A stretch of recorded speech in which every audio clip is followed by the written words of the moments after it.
नमस्कार। सनातन धर्म यात्रा में आपका स्वागत है। सनातन धर्म यात्रा संकल्प है परम पूज्य भाई श्री संतोष सागर जी महाराज का। राजस्थान के 33 जिलों में यात्रा करके 5 लाख युवाओं को संस्कारित करना, उनको निःशुल्क गीता प्रदान करना। और इस यात्रा का अब ये आखिरी पड़ाव जयपुर में है। भगवत गीता महोत्सव के रूप में यह कार्यक्रम आयोजित हो रहा है। आज दूसरा दिन है और इस समय हम ग्रामोदय विद्यालय पहुँच चुके हैं, जहाँ पर हजारों बच्चों को भाई श्री संतोष सागर जी महाराज संबोधित करेंगे, उनको निःशुल्क गीता प्रदान करेंगे। अभी तक इस यात्रा के माध्यम से 3.5 लाख से ज़्यादा बच्चों को लाभान्वित किया जा चुका है। आइए जयपुर के ग्रामोदय विद्यालय से आज के कार्यक्रम का अवलोकन करते हैं।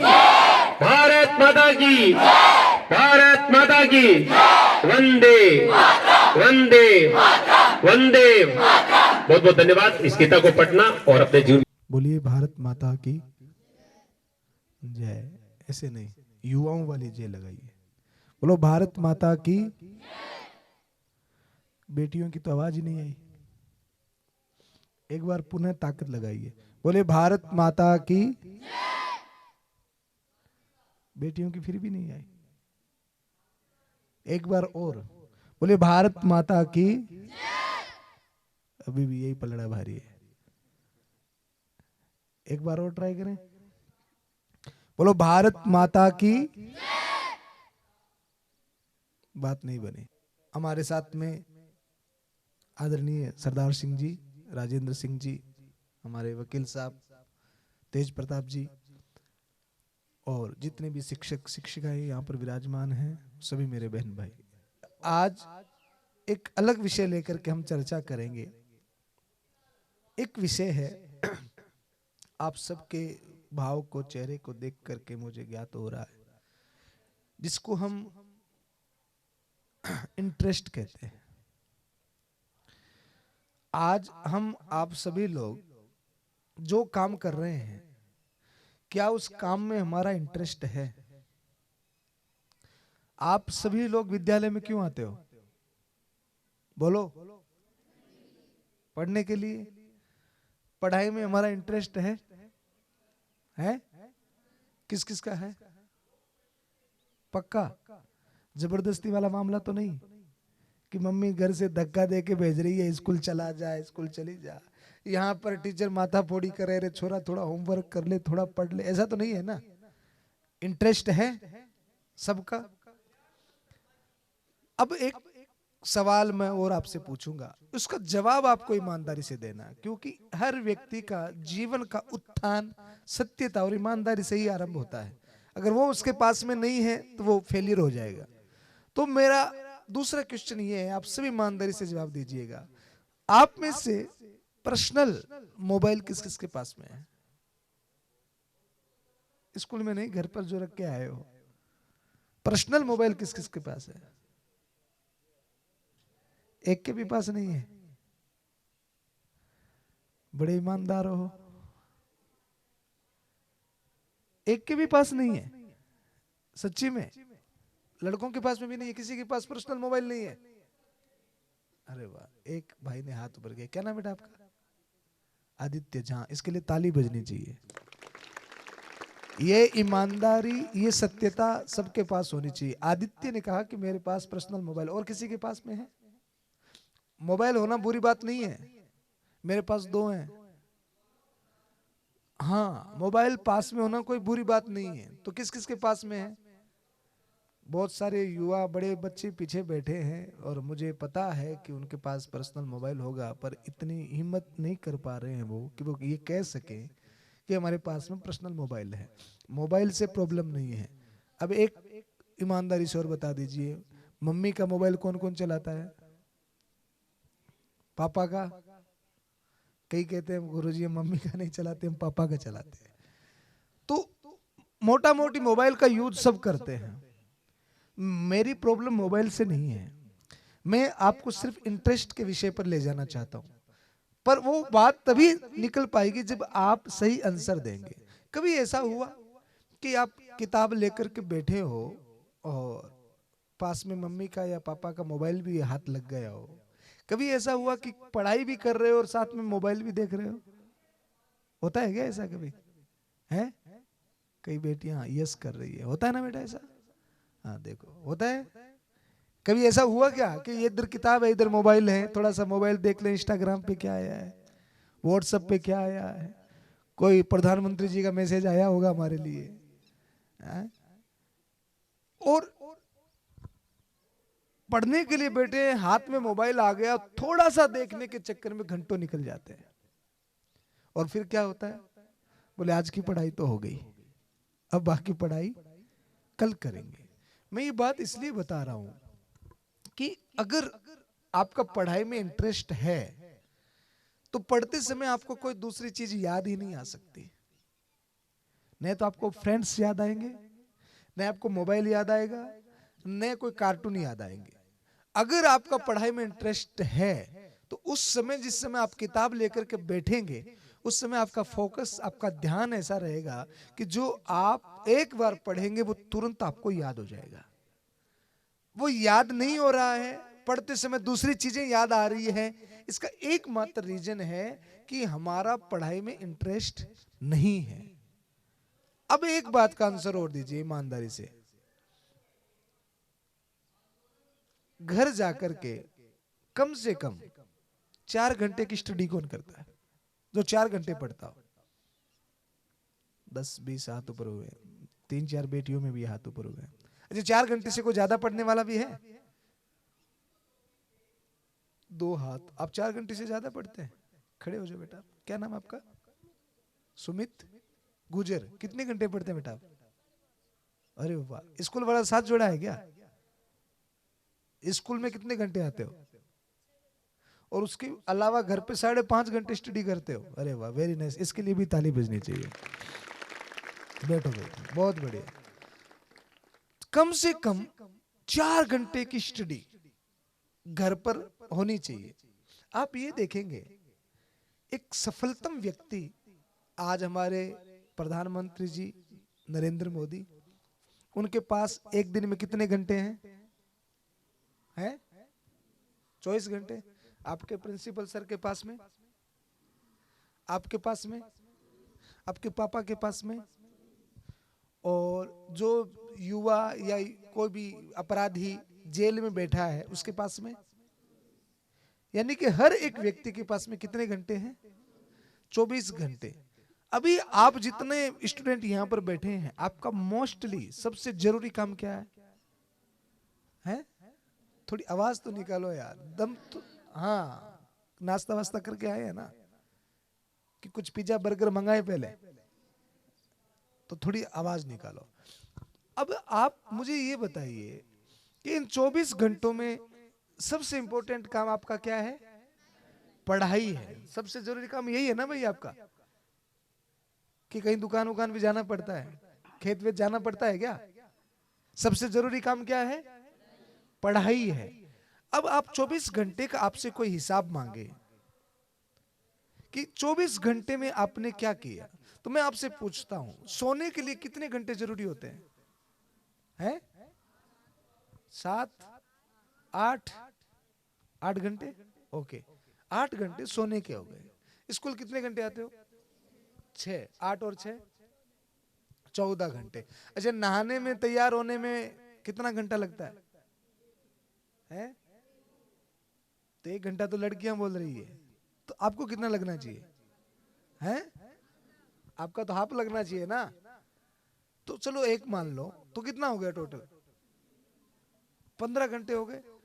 अब 2 घंटे आपके मनोरंजन के भी मान लो, खेलना कूदना, मोबाइल चलाना, ये सारी चीजें हो जाए, कितने हो गए?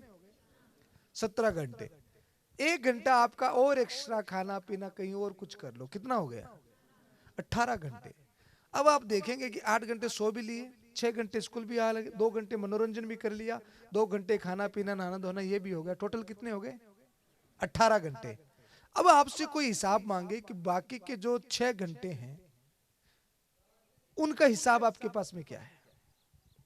उन 6 घंटों का आपने क्या किया? क्या नाम बताया बेटा आपने?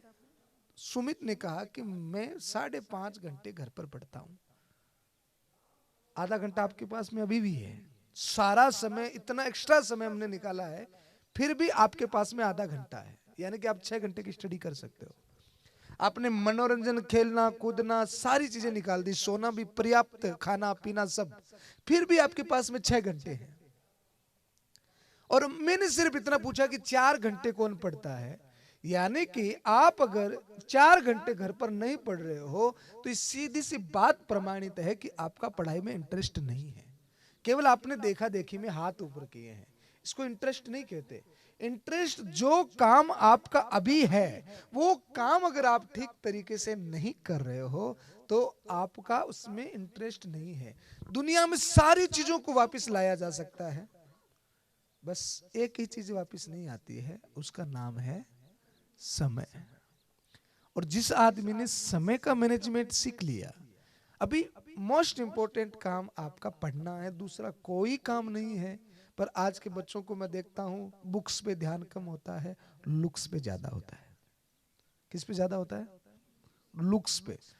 बुक्स पे ध्यान कब होता है? जब एग्जाम आने वाले होते हैं, तब जाते हैं हनुमान जी के मंदिर में 5 रुपए के पेड़े लेकर के कि हनुमान जी अब एग्जाम आने वाले हैं तो हमको पास करवा देना।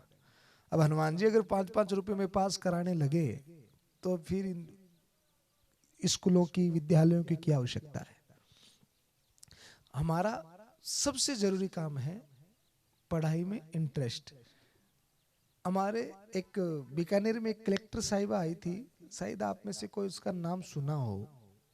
आपने सुना होगा सरदार सिंह जी, क्या नाम था उनका? आरती डोंगरे। आरती डोंगरे नाम सुना है आपने कभी उसका? है सुना होगा। किसने बोला यस?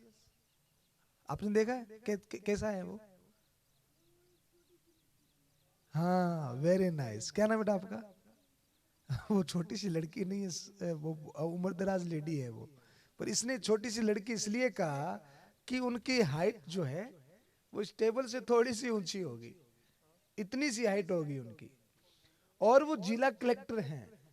वो एक पुरानी फिल्म थी ना अमिताभ बच्चन की, जिसका एक डायलॉग है कि हम जहां खड़े होते हैं, बोलो ना, जहां हम खड़े होते हैं लाइन वहीं से शुरू होती है। डायलॉग सब याद है अपने को, है ना?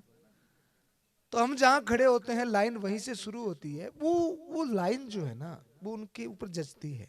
वो जिला कलेक्टर है, इतनी दमदार लेडी हैं, वो जहां खड़ी होती है, वो पूरे जिले की मालिक हैं, जहां खड़ी होती है लाइन वहीं से शुरू होती है।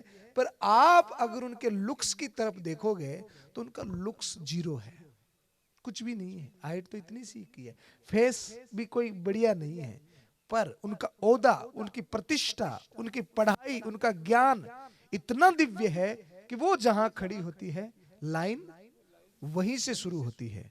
तो मैं आप सब लोगों को यहां पर यह बताने के लिए आया हूं कि सबसे गोल्डन टाइम आप स्कूल में रोज टीचर से सुनते होंगे 25 वर्ष तक का होता है। यानी कि इन 25 वर्षों को आपने सही तरीके से यूज नहीं किया तो आगे के 75 वर्ष आपको बहुत दुखी करने वाले हो सकते हैं। समझ में आ रही है बात? ये 25 वर्षों का इस्तेमाल आपने ठीक से नहीं किया तो, और जब जिंदगी में आप फेलियर हो जावे तो इसका दोष आप किसी और को नहीं देंगे। मैं आपसे एक सवाल और करके फिर एक आपको बहुत सुंदर और दिव्य बात बताना चाहूंगा जो आपके जीवन में बहुत बड़ा बदलाव ला सकती है। मेरा प्रश्न है आप लोगों से, आप सब लोग सफल होना चाहते हैं? बोलो। 12th वाले बच्चे बोल ही नहीं रहे। आप सब सफल होना चाहते हैं, आगे बढ़ना चाहते हैं, बनना चाहते हैं? मेरा प्रश्न 12th और 11th के बच्चों से है, सिर्फ आप एक बात में जवाब दीजिएगा। सफल हम सब होना चाहते हैं, हारने का रीजन क्या हो सकता है? आदमी हारता कब है? फेलियर कब होता है? हारने का रीजन क्या है? सफलता कैसे आती है ये मैं नहीं पूछ रहा हूं। मेरा प्रश्न है कि आदमी के हारने का कारण क्या है? कोई भी व्यक्ति किसी भी फील्ड में काम कर रहा है और उसमें फेलियर हो जाए तो उसका एक मोटा मोटा रीजन आपको देना हो तो आप क्या देंगे? कोई बताएगा 12th 11th के बच्चों में से? जैसा भी टूटा फूटा जो भी आता है कुछ नया निकल करके आएगा। हाँ बताओ बेटा। Thank you. परिश्रम। परिश्रम मीन्स क्या? परिश्रम ज्यादा किया इसलिए, तो परिश्रम कम किया इसलिए वो फेलियर हो जाता है। एक आंसर, परिश्रम कम किया इसलिए वो फेलियर हो जाता है। और आपका क्या नाम बेटा है? अमन। अमन ये बताइए कि अगर परिश्रम करने के बाद में भी अगर कोई फेलियर हो जाता है, जैसे दो स्टूडेंट किसी भी सब्जेक्ट की तैयारी कर रहे हैं, उसके लिए 94 नंबर चाहिए, अब एक को 94 मिला और एक को 93 मिला, तो परिश्रम में तो दोनों की कमी नहीं है, पर 93 वाला फेलियर हो जाएगा, 94 वाला सक्सेस हो जाएगा। तो परिश्रम करने के बाद में भी फेलियर हो जाए, इसका क्या रीजन हो सकता है?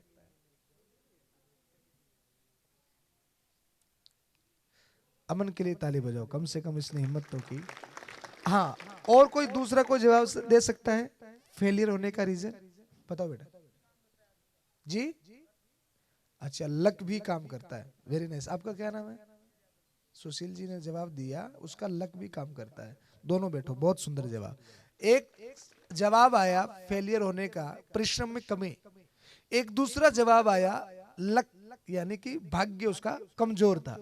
तो और कोई बेटियों में से कोई बता सकता है हारने का रीजन? हाँ बेटा बताओ। थैंक यू जी। इसको माइक दो बेटा, वो हाँ माइक दो ना फटाफट।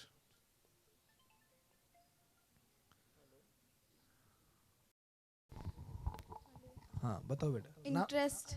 आपका नाम क्या बेटा? पायल। पायल। क्या क्या चीज की कमी? इंटरेस्ट। इंटरेस्ट फेलियर होने का एक कारण है, इंटरेस्ट न होना उस काम में। वेरी नाइस, बहुत बढ़िया। और कोई मेरी बहन आप में से कोई जवाब देगी? हारने का रीजन क्या हो सकता है? फेलियर होने का रीजन क्या हो सकता है? हाँ इधर दो, बताओ बेटा।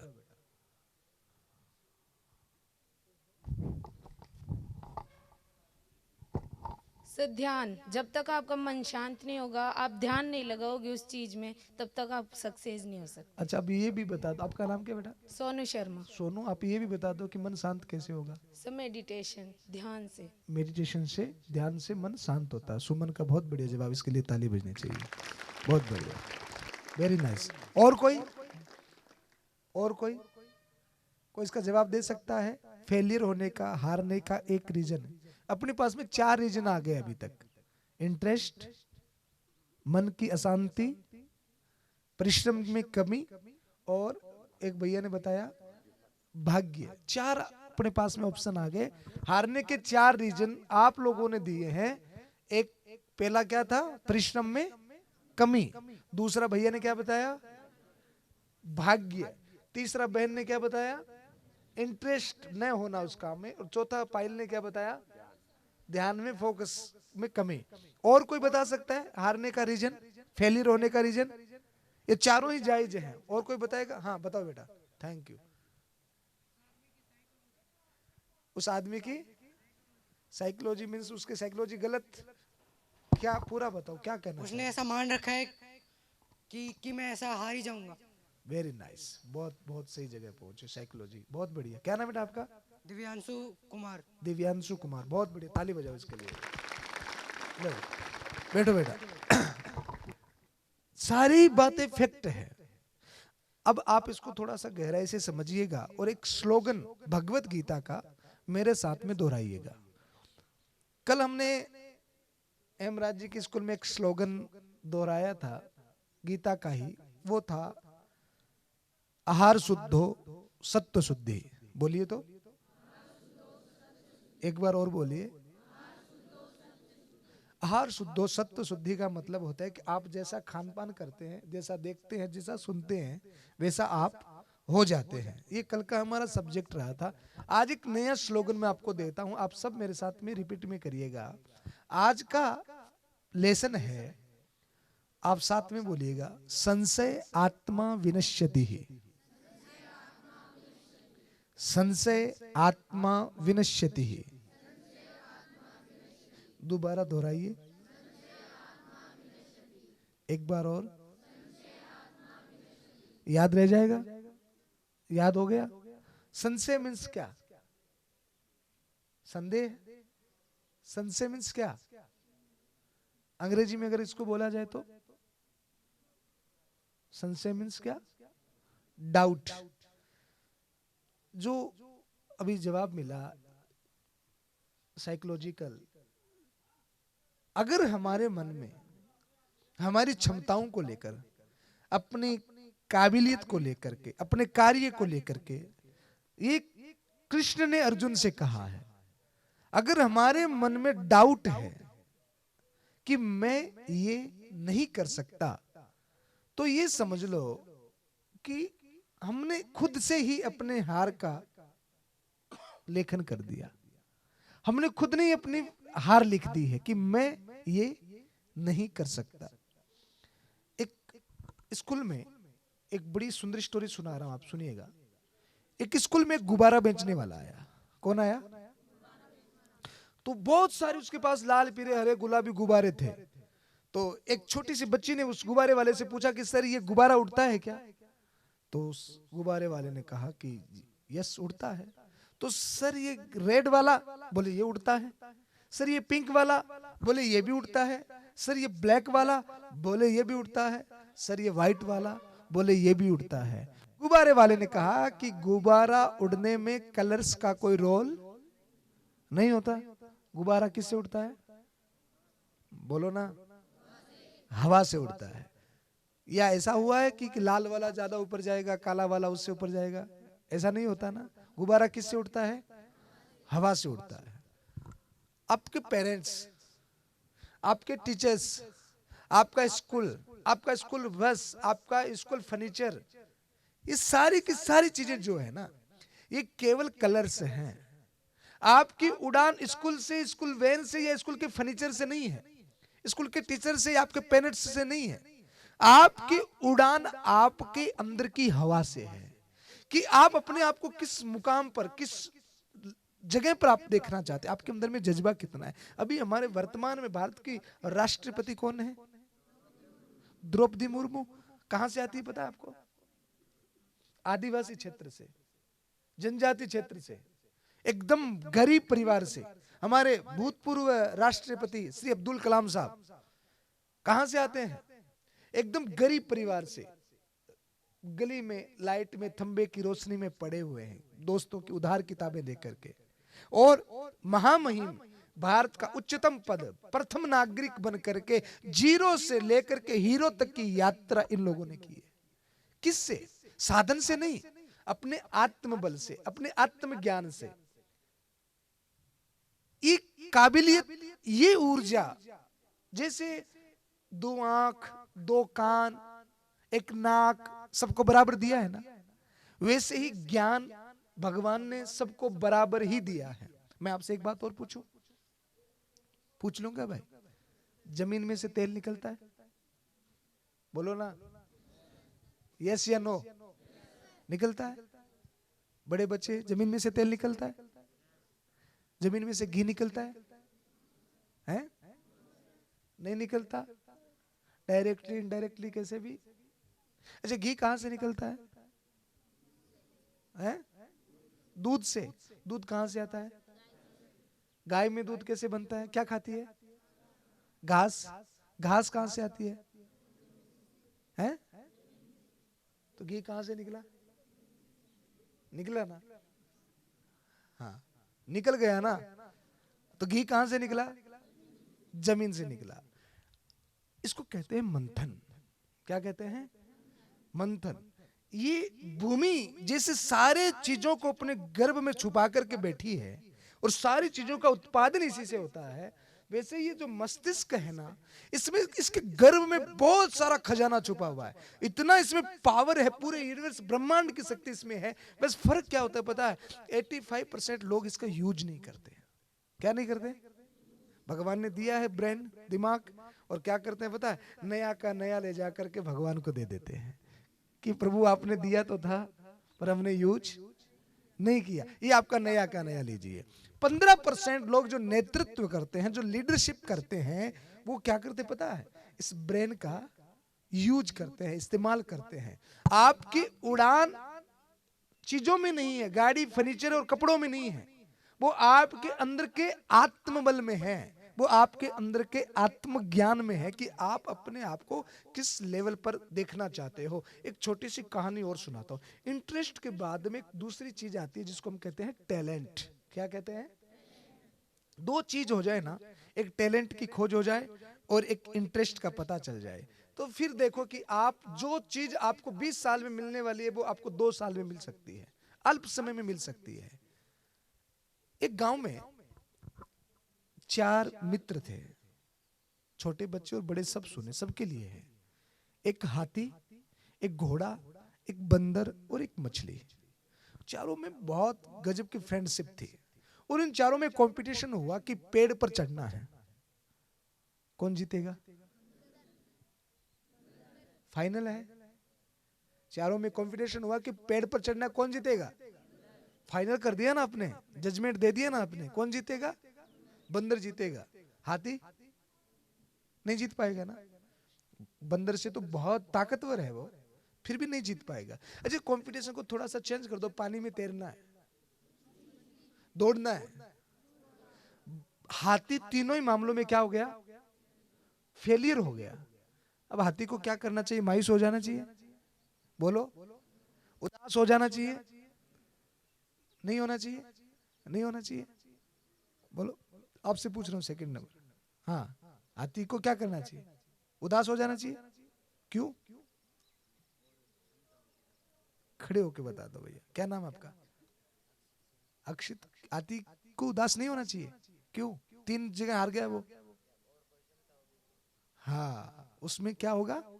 और कोई क्षमता होगी, क्योंकि जो हाथी कर सकता है वो बंदर, हाथी कर सकता है वो घोड़ा, हाथी कर सकता है वो मछली नहीं कर सकता। बैठो, जैसे इन चारों का टैलेंट अलग अलग है, वैसे जितने बच्चे यहां पर बैठे हैं, हम सबको भी ईश्वर ने ऐसा कुछ विशेष टैलेंट दे करके भेजा है।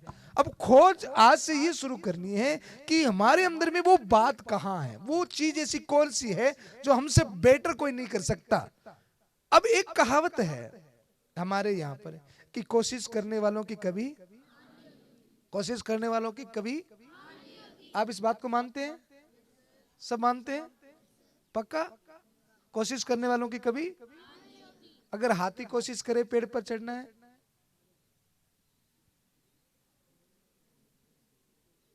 बोलो, मछली कोशिश करे कि मुझे घोड़े की तरह दौड़ना है, क्या होगा?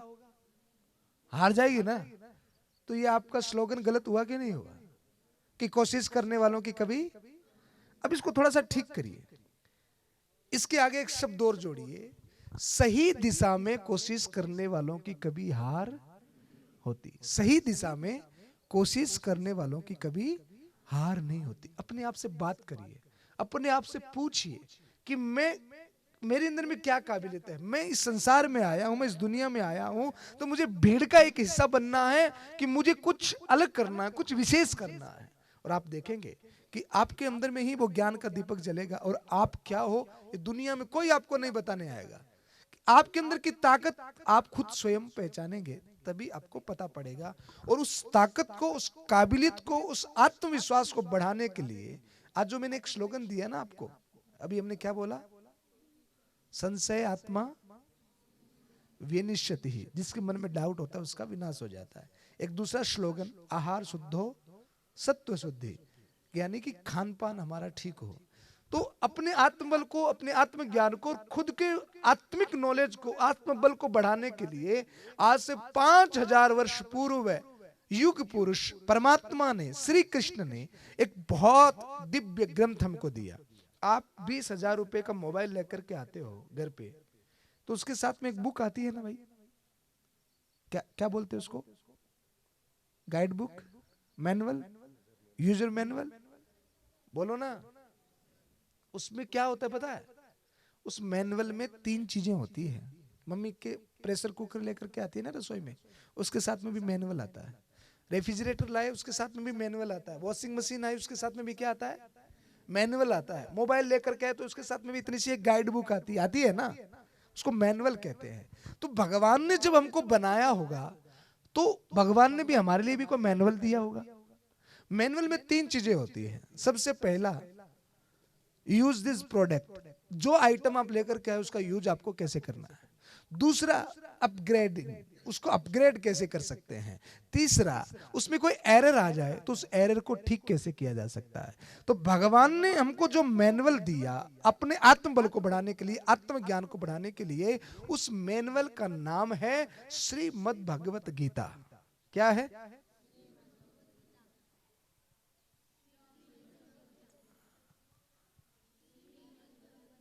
श्रीमद् भगवत गीता किस किस के घर में है? ये गीता किस किस के घर में भाई?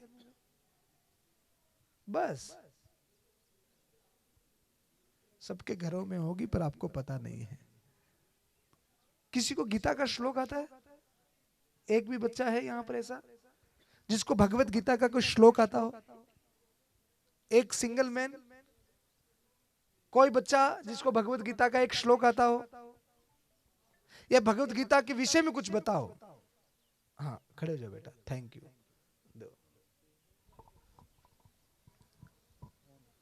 क्या नाम बेटा आपका? कनक शर्मा। कनक, क्या आता है आपको? गीता का श्लोक आता है बेटा? हाँ। सुनाओ बेटा। यदा यदा हि धर्मस्य ग्लानिर्भवति भारत यद्बुद्धान धर्मस्य तदात्मानं सृजाम्यहम्। सृजाम्यहम्। इसको थोड़ा सा शुद्ध करना। यदा यदा हि धर्मस्य ग्लानिर्भवति भारत अभ्युत्थानम अधर्मस्य तदात्मानं सृजाम्यहम्। इसका मीनिंग पता है आपको क्या? कि जब जब अधर्म की वृद्धि होगी तब तक श्री कृष्ण आएंगे और धर्म की विजय कराएंगे। वेरी नाइस, बहुत बढ़िया, बहुत सुंदर। और किसी को गीता का कोई श्लोक आता है? और किसी बहन को आता है? भाइयों में आता है किसी को श्लोक? नहीं आता। ये एक तो अपने सनातन का थोड़ा सा ये दुर्भाग्य ही मानिएगा कि एक दुनिया का ऐसा ग्रंथ जिसको आज 128 देशों की टॉप यूनिवर्सिटी में पढ़ाया जाता है, चाइनीज, इटालियन, फ्रांसीसी, उर्दू, संस्कृत, हिंदी, इंग्लिश, हर एक भाषा में पढ़ाया जाने वाला एक ग्रंथ जिसका नाम है भगवत गीता। भारत की जितनी टॉप पर्सनैलिटी हैं, आप उनका, हमारे अब्दुल कलाम साहब, आप उनकी बायोग्राफी को उठा करके पढ़ना, गूगल पर मिल जाएगी।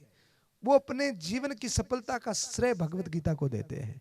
और जितने भी बड़े बड़े महापुरुष हैं उनका चरित्र आप उठा करके पढ़ना, वो अपनी सफलता का श्रेय है भगवत गीता को देते हैं।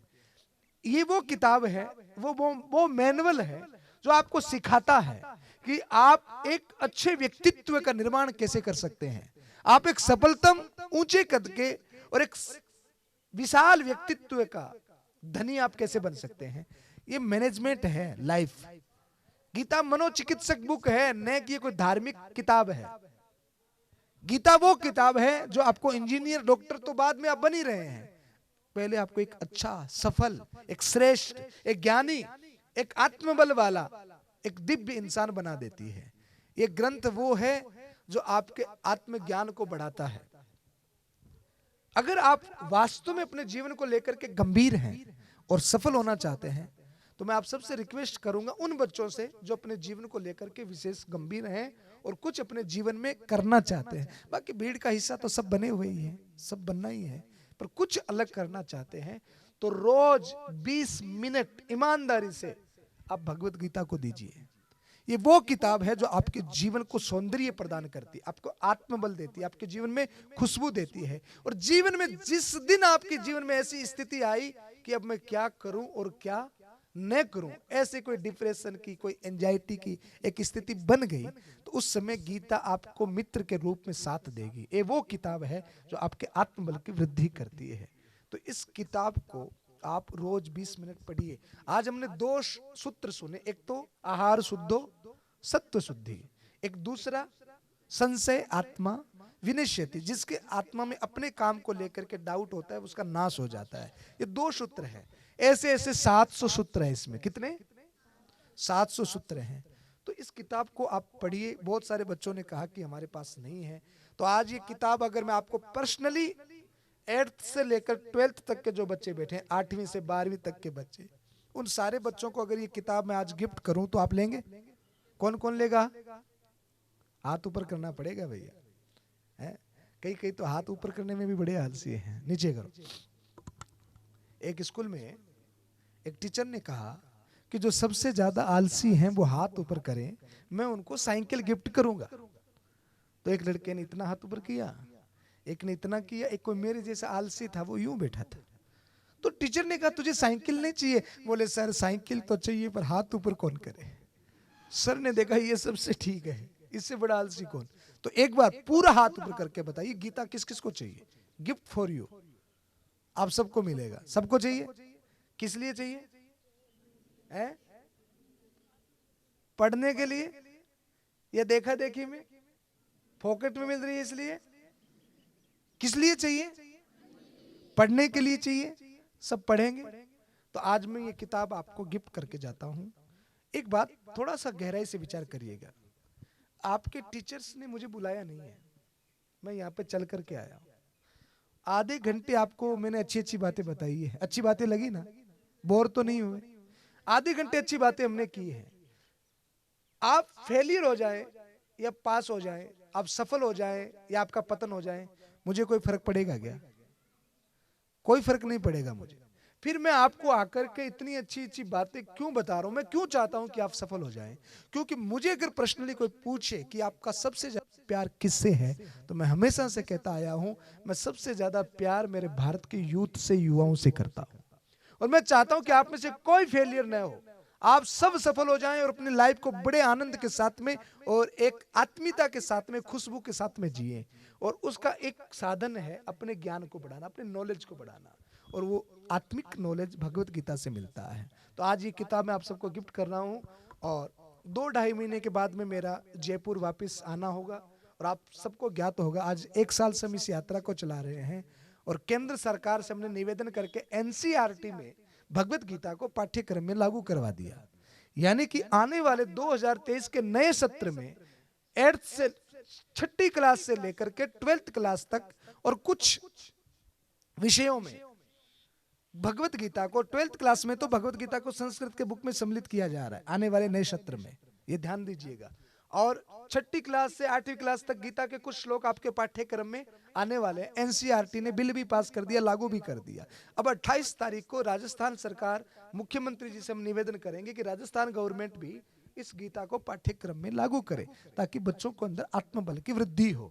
तो आप इस किताब को पढ़ेंगे, जानेंगे। 2 महीने के बाद मैं जयपुर फिर आ रहा हूँ। 2 महीने के बाद मैं आपसे मिलना चाहूंगा। आप मिलेंगे मेरे से? है? आज मैंने आपका ज्यादा माथा तो नहीं खाया ना कि यार कहां से आ गया, धूप में बैठा गया, माथा खा रहा है, ऐसा तो फील नहीं हो रहा है ना? हाँ, तो आप इसको पढ़ें। 2 महीने के बाद हम फिर मिलेंगे और किस पे चर्चा करेंगे? इसमें से मैं आपको सवाल पूछूंगा, आप भी मेरे से 100 सवाल पूछना।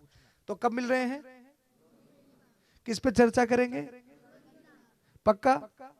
आज मैंने पूछा गीता के श्लोक आता है, तो एक हाथ ऊपर हुआ, उसने भी एक श्लोक सुनाया। लास्ट बार जब मैं आऊं तो आप एक नहीं, कम से कम 10-10, 20-20 श्लोक आप सबको याद होने चाहिए। और उस याद श्लोक हो या न हो, मेन बात तो इसको समझना है, इसको पढ़ना है। पर ये बोरिंग भी बहुत है। बोरिंग तब तक है जब तक समझ में नहीं आती है। समझ में आती है तो इससे ज्यादा इंटरेस्टिंग कुछ और नहीं है। तो हम कब मिल रहे हैं और किस पे चर्चा होगी? पक्का? पक्का वाला प्रॉमिस? रोज 20 मिनट देना है। ये न हो कि कल स्कूल आओ, टीचर पूछे पायल होमवर्क किया? पायल कहाँ गई? पायल उधर है। पायल होमवर्क किया? पायल कहे मैम मैं तो गीता पढ़ रही थी। ऐसा नहीं करना है। अपने स्कूल का होमवर्क, पढ़ाई, स्टडी कंप्लीट करनी। जो समय आप मोबाइल को या टेलीविजन को देते हो, उसको न दे करके किसको देना है? गीता को देना। कितना देना? रोज 20 मिनट। पक्का? पक्का वाला प्रॉमिस? प्रॉमिस के लिए दोनों हाथ ऊपर कर दो एक बार। वाह, सबकी फोटो ले लेना भैया। 2 महीने बाद सबसे मिलना है। जय हिंद, जय भारत, नमस्कार।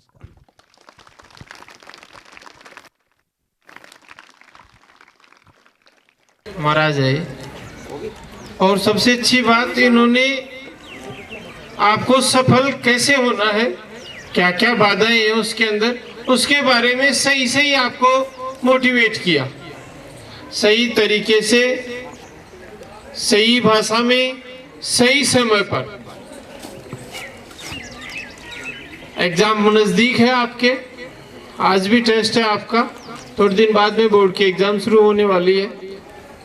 आप कैसे अपने सपने पूरे कर सकते हैं, इनका मार्ग आपको बताया कि आप अध्ययन करेंगे, अपना लक्ष्य निर्धारित कर लेंगे, उससे भटकेंगे नहीं, क्यों डाइवर्ट नहीं होंगे, तो आप जो भी बनना चाहते हैं, जैसा बनना चाहते हैं, आप वैसे के वैसा आप बन जाएंगे। आप भी मोटिवेट हुए, हम पूरा स्टाफ भी, हमारे को अच्छा लगा सुनकर, बहुत बहुत धन्यवाद। और ये आगे से सही कह रहे थे अभी, आगे से वो करी आए हैं, अपने स्कूल की तरफ से सर को कोई इनविटेशन नहीं था, इन्होंने ही अपने को कहा कि हम आपके स्कूल में आए, तो ये आपका भाग्य है। एक ने कहा ना भाग्य की वजह से कुछ मिलता है, एक बच्चे ने बताया था, तो ये आपका भाग्य है कि आइए आपने स्कूल में आए और आपको ठीक समय पर, जिस समय अपने स्कूल को आपको मोटिवेशन की जरूरत थी, आपके लिए मोटिवेशन सेमिनार सर ने किया। बहुत बहुत धन्यवाद सर का, बहुत बहुत धन्यवाद। भारत माता की, भारत माता की, वंदे वंदे वंदे। बहुत बहुत धन्यवाद। इस गीता को पढ़ना और अपने जीवन